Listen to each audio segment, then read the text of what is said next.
मित्रांनो, आज आपण तलाठी प्रश्नसंच पार्ट 2 पाहणार आहोत. चला तर मग सुरुवात करूया. भारतीय प्रमाणवेळ गिनीज वेळेचा टिंबटिंब आहे आणि या प्रश्नाचे उत्तर आहे पर्याय क्रमांक 2, 5.5 तास पुढे आहे.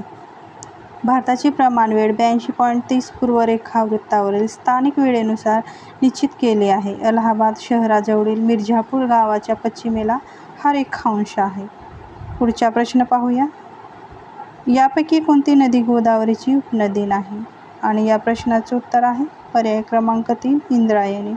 इंद्रायणी ही नदी भीमा नदीची उपनदी आहे. तिचा उगम सह्याद्री पर्वतरांगेत झाला आहे. या नदीकाठी देहू व आळंदी वसलेले आहेत.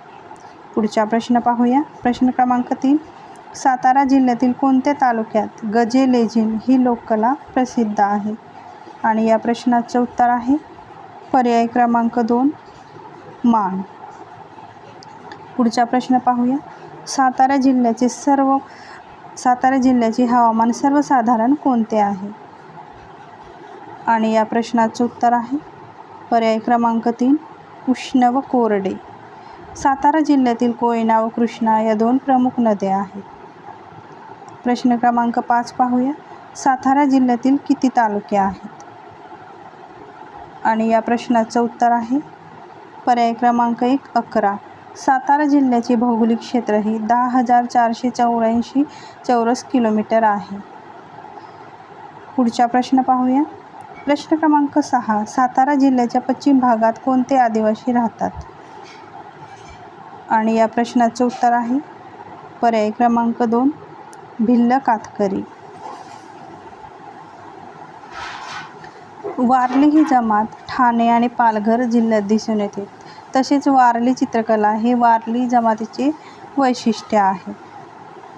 पुढचा प्रश्न पाहूया. प्रश्न क्रमांक 7, सातारा जिल्हा महाराष्ट्राच्या कोणत्या भागात आहे? आणि या प्रश्नाचे उत्तर आहे पर्याय क्रमांक 1, पश्चिम. पुढचा प्रश्न, महाराष्ट्राची सर्वाधिक लांबीची सीमा टिंबटिंब या राज्यास भिडलेली आहे. आणि या प्रश्नाचे उत्तर आहे पर्याय क्रमांक 1, मध्य प्रदेश. महाराष्ट्राची सर्वाधिक सीमा मध्य प्रदेशला लागून आहे आणि सर्वाधिक जिल्ह्यांची संख्या मध्य प्रदेश या राज्यालाच लागून आहे. एकूण 8 जिल्हे आहेत. पुढचा प्रश्न पाहूया. प्रश्न क्रमांक 9, नागपूर जिल्ह्यातील कोणत्या नदीच्या खोऱ्यात कोळसा सापडतो? आणि या प्रश्नाचे उत्तर आहे पर्याय क्रमांक 4, कन्हान. पुढचा प्रश्न पाहूया. महाराष्ट्राच्या किनारपट्टीचा विस्तार टिंबटिंब नदीपासून नदीपर्यंत आहे. आणि या प्रश्नाचे उत्तर आहे पर्याय क्रमांक 1, दमणगंगा ते तेरेखोल. पुढचा प्रश्न पाहूया. प्रश्न क्रमांक 11, कोकण किनारपट्टीत समुद्रास लागून असलेल्या सखल भागास काय म्हणतात? आणि या प्रश्नाचे उत्तर आहे खलाटी. खलाटी या भागाची उंची 5 ते 15 मीटर किंवा त्यापेक्षा अधिक असते आणि या भागात खाड्या, वाळूचे दांडे, चौपाटी, खाजणे तसेच समुद्रलाटाने तयार केलेली भूरूपे सुद्धा आढळतात. पुढचा प्रश्न पाहूया. प्रश्न क्रमांक 12, वाराणसी कन्याकुमारी हा कोणत्या क्रमांकाचा राष्ट्रीय महामार्ग आहे? आणि या प्रश्नाचे उत्तर आहे पर्याय क्रमांक 3, NH 7. हा सर्वात लांब राष्ट्रीय महामार्ग आहे. याची लांबी 2369 किलोमीटर आहे. तसेच NH 6 कोलकाता धुळे आहे. पुढचा प्रश्न पाहूया. प्रश्न क्रमांक 13, सन 2011च्या म्हणजे 15व्या जनगणनेच्या प्राथमिक निष्कर्षानुसार 1 मार्च 2011 रोजी भारताची लोकसंख्या किती होती? आणि या प्रश्नाचे उत्तर आहे पर्याय क्रमांक 1, 121,08,54,977. 2011ची जनगणना ही 15वी होती आणि स्वातंत्र्यानंतरची 7वी जनगणना. पहिली जनगणना ही 1872 मध्ये लॉर्ड मेयोने केली. पुढचा प्रश्न पाहूया. प्रश्न क्रमांक 14, खालीलपैकी कोणते क्षेत्र गोदावरी काठी वसलेले नाही? आणि या प्रश्नाचं उत्तर आहे पर्याय क्रमांक 4 पंढरपूर. पंढरपूर हे भीमा नदीकाठी वसलेले आहे. तिलाच आपण चंद्रभागा म्हणून सुद्धा ओळखतो. पुढचा प्रश्न आहे, खग्रास सूर्यग्रहण जास्तीत जास्त किती वेळ असू शकतं? आणि या प्रश्नाचं उत्तर आहे पर्याय क्रमांक 2 7.40 मिनिटं. जेव्हा चंद्र हा सूर्य व पृथ्वीच्या मध्ये येतो तेव्हा पृथ्वीवर चंद्राची सावली पडते. या सावलीतूनच दिसणाऱ्या स्थितीला सूर्यग्रहण असे म्हणतात. सूर्यग्रहण हे अमावस्येच्या दिवशीच दिसते. पुढचा प्रश्न पाहूया. प्रश्न क्रमांक 16. पैनगंगा नदी बुलढाणा जिल्ह्यात अजिंठा डोंगररांगांमध्ये टिंबटिंब येथे उगम पावते. आणि या प्रश्नाचं उत्तर आहे पर्याय क्रमांक 4 देऊळघाट. वाशिम जिल्ह्याच्या सीमेवर तिचा उगम झालेला आहे. ही पूर्ववाहिनी नदी आहे. पुढचा प्रश्न पाहूया. खालीलपैकी भारतातील पहिले सेंद्रिय राज्य कोणते? या प्रश्नाचे उत्तर आहे पर्याय क्रमांक 3 सिक्कीम. सिक्कीमची राजधानी ही गंगटोक आहे. कांचनगंगा हे जगातील तिसरे सर्वात उंच पर्वत शिखर सिक्कीम व नेपाळच्या सीमेवर आहे. पुढचा प्रश्न पाहूया. प्रश्न क्रमांक 18. गोदावरी नदीवरील जायकवाडी जलविद्युत प्रकल्पास खालीलपैकी कोणत्या देशाचे सहाय्य लाभले आहे? आणि या प्रश्नाचं उत्तर आहे पर्याय क्रमांक 4 जपान. जायकवाडी धरण हे गोदावरी नदीवरील असलेले महाराष्ट्रातील औरंगाबाद जिल्ह्यामधील एक प्रमुख धरण आहे. आशिया खंडातील सर्वात मोठं मातीचं धरण म्हणून हे ओळखलं जातं. पुढचा प्रश्न पाहूया. डॉक्टर पंजाबराव देशमुख कृषी विद्यापीठाचे मुख्य ठिकाण असलेले अकोला शहर कोणत्या नदीच्या दोन्ही तीरांवर वसलेले आहे?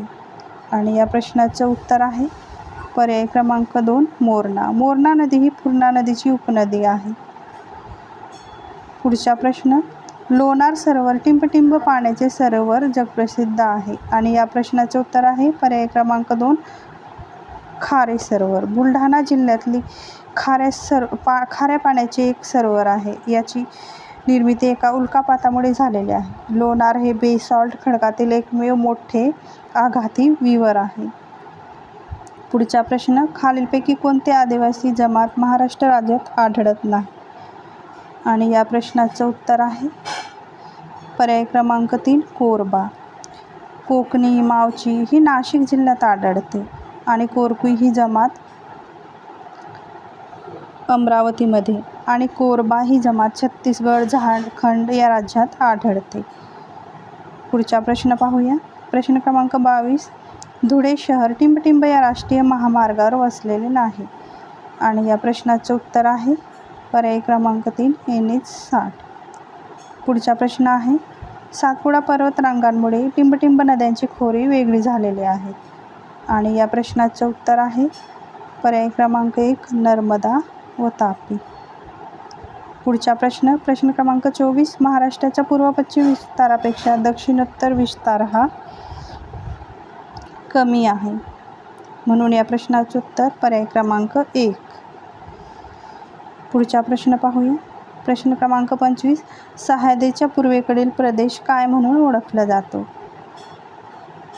आणि या प्रश्नाचं उत्तर आहे पर्याय क्रमांक 3 पर्जन्य छायेचा प्रदेश. सह्याद्री पर्वत महाराष्ट्राचा प्रमुख जलविभाजक आहे. सह्याद्रीच्या पश्चिमेला जास्त पाऊस आणि पूर्वेस पावसाचे प्रमाण हे कमी असते. पुढचा प्रश्न पाहूया. सहारा वाळवंटामुळे आफ्रिका खंडाचे किती नैसर्गिक भाग पडलेले आहेत? आणि या प्रश्नाचं उत्तर आहे पर्याय क्रमांक 3 म्हणजेच 2. पुढचा प्रश्न. भारतात नियमितपणे किती वर्षांनी जनगणना होत असते? आणि या प्रश्नाचं उत्तर आहे भारतात जनगणना ही नियमित 10 वर्षांनी होते. पुढचा प्रश्न. भिल्ल ही आदिवासी जमात खालीलपैकी कोणत्या ठिकाणी दिसून येते? आणि या प्रश्नाचं उत्तर आहे पर्याय क्रमांक 1 खानदेश. पुढचा प्रश्न. आंध्राची नवीन राजधानी अमरावती टिंबटिंब नदीच्या तीरावर आहे. आणि या प्रश्नाचं उत्तर आहे पर्याय क्रमांक 1 कृष्णा नदी. पुढचा प्रश्न पाहूया. माजुली हे बेट कोणत्या नदीशी संबंधित आहे? आणि या प्रश्नाचे उत्तर आहे पर्याय क्रमांक 2 ब्रह्मपुत्रा. आसाम या राज्यातील ब्रह्मपुत्रा नदीवरील माजुली बेट हे जगातील सर्वात मोठे नदी काठावरील बेट ठरले आहे.